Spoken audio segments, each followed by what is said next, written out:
आज हम 3 का डिविजिबिलिटी रूल पढ़ने वाले हैं। चलो अकॉर्डिंग टू डेफिनेशन समझते हैं।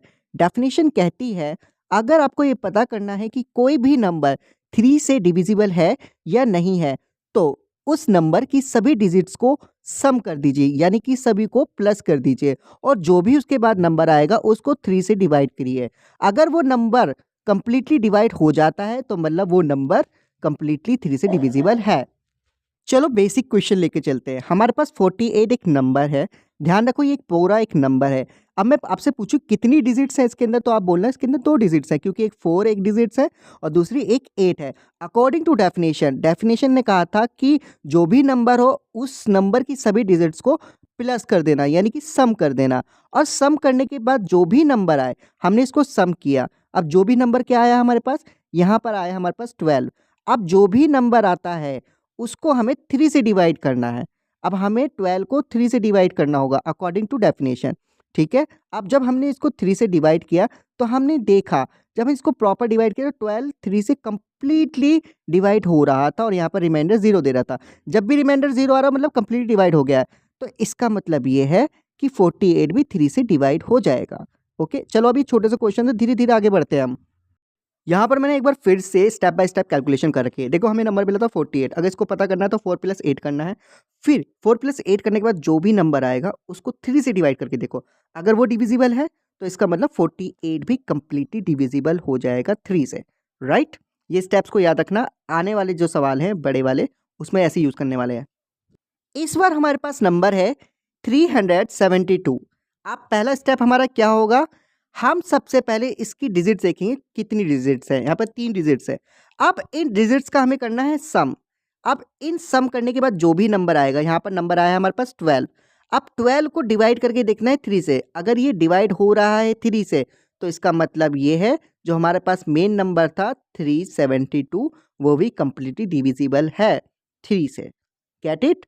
तो इतना इजी है। चलो एक थोड़े से और बड़े क्वेश्चन पे चलते हैं। इस बार हमारे पास नंबर है 4815। ठीक है, अब इसको क्या करना है, इसमें 4 डिजिट्स हैं। एक 4 है, एक 8 है, एक 1 है और एक 5 है। अब इन सभी डिजिट्स का हमें कर लेना है सम।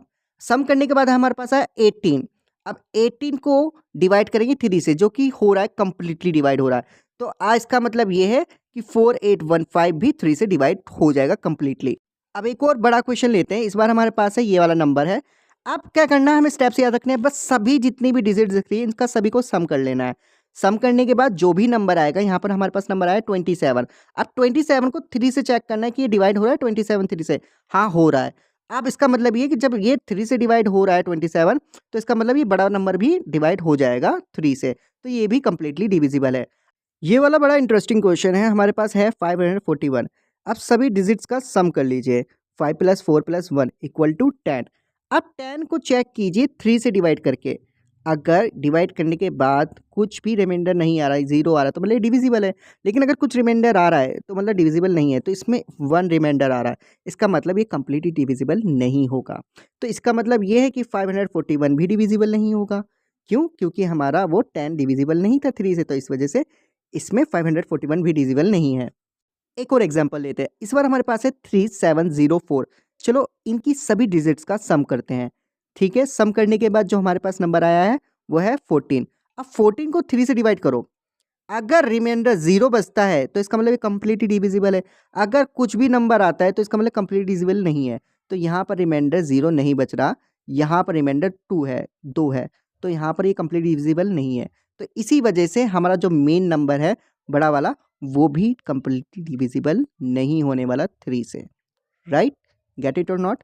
थोड़ी सी भी अगर वीडियो समझ में आई हो और पसंद आई हो तो please don't forget to like and subscribe और अपने दोस्तों को शेयर करना बिल्कुल मत भूलना।